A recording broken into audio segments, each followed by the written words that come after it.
This is my experience, my personal experience. This is my story. I'm not saying that all churches are bad.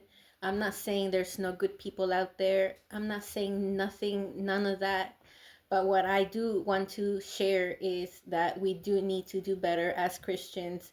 We need to do better in the churches. And it's just to bring light to that. Since I gave my life to Christ up until now, it's been a journey, and I have gone to different churches. In the past 4 years alone, I have attended different churches, different services, different times. So I could be talking about one church, I could be talking about another church. You you won't know what church I'm talking about. And I intend to keep it that way because I do not want to speak ill of, I don't want to put anybody, I don't want to pinpoint a certain place because it is everyone. It is the body of Christ. It is us, the body, the church. Here I go. I think my biggest mistake was that I approached church hopeful. I think that I approached church thinking that everybody had the best interest at heart. I approached church thinking that people were just good, and in my mind I was like, well, if they're in church, then they're probably good. That was my mentality. I was wrong to think that.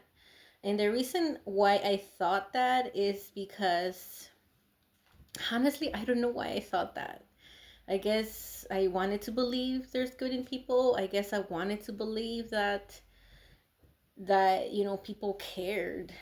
But usually in the beginning, like everything is fine, they welcome you. They're like, "Oh my God, welcome to our service." Like they're like everyone's just super nice. Everyone just flocks to you and they're like, "Oh, this and that." And some people, sorry, my phone. And what was I saying? Well, some people, don't like that. For me, I don't mind. Like, um, but I do feel like, I do feel like as a body of Christ, we do have to like, welcome somebody, and that's part of it. But anyways, back to what I was saying. In the beginning, yeah, of course, everything is fine. Everything is like people are just like reaching out to you and whatever, and it's like that the first Sunday, the second Sunday, the third Sunday, they're like, "Oh, so I'm so glad you came back. I'm so glad this is and that," right? It wasn't until like maybe 2, 3 weeks in, maybe more, that I started to notice just people ignore me. And I didn't necessarily like, I wasn't expecting the same like energy that I received the first time. Like I get it, like like things, like you're used to seeing somebody, they're part of the church or whatever. But I started to notice that there was people like who would just look at me and like turn away. There was just people who didn't make that friendly approach. There was people who just, like, I don't know, just like their energy, like, and I'm the type of person, like, I am gonna go out of my way to say hi. I'm gonna go out of my way to introduce myself. But even when I did that, like when I would just go out of my way and to be like, "Oh my gosh, like how's your day?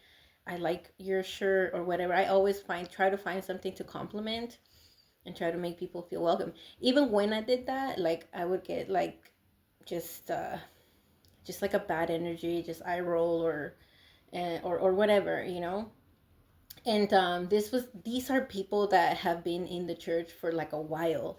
These are people who have like 3, 4 plus years in church. And I could sit here and be like, maybe they're having a bad day.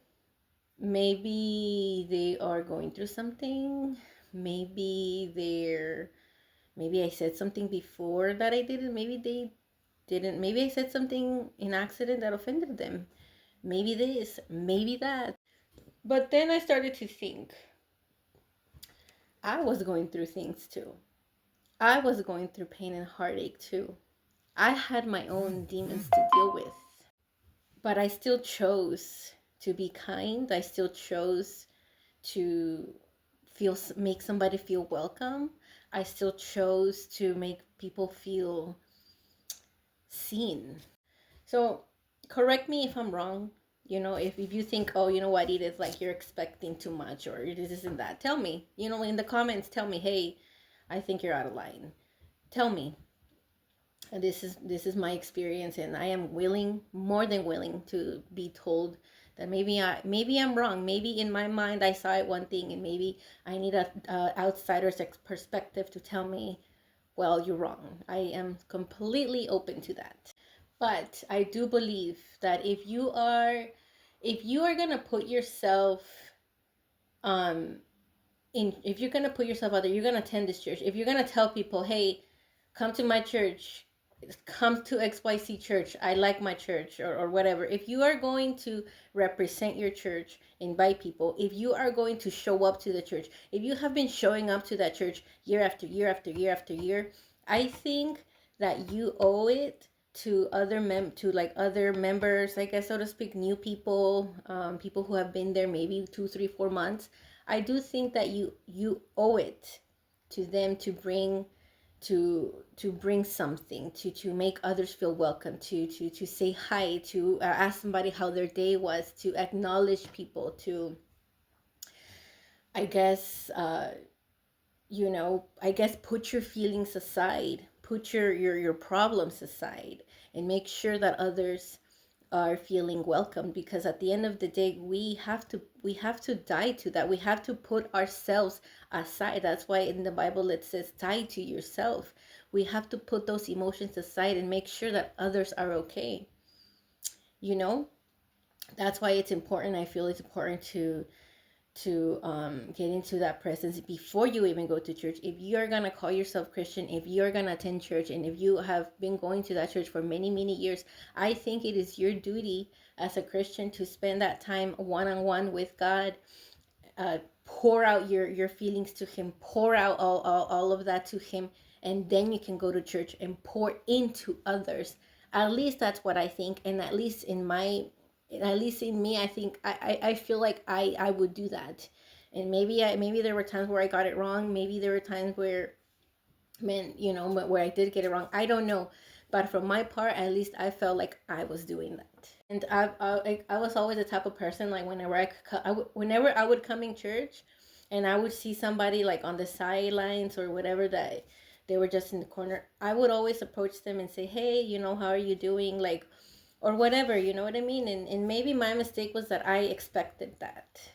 I'm not saying that you're not allowed to have a bad day, but I do think that you need to learn how to put your emotions aside, and you need to have discernment when you come across other people. I like I said, I'm not saying don't have a bad day. I'm not saying don't have emotions, but I think that there's a time and place for that, and that's during worship. Like, once you were out greeting people, and giving and showing up for people and making sure that they are okay, then you make sure that you are okay. Then you get into that worship. Then you come into that worship room, and then that's where you pour out. That's where you are supposed to pour out. Not in the morning, in the very morning, while you are welcoming everybody and you have your negative face and your negative energy. No. Yeah, I think that we have to learn when to separate those emotions. And again, this is my experience, what I think. Please let me know if I'm wrong. And there is there is more where that came from. So if you want to hear more about my experiences, because there is more for me to share, hit that follow, hit that like, share, because I feel like as a body of Christ, we need to be aware as Christians how we are approaching. We need to be aware of our walk. At least that's what I think. Again, correct me if I'm wrong.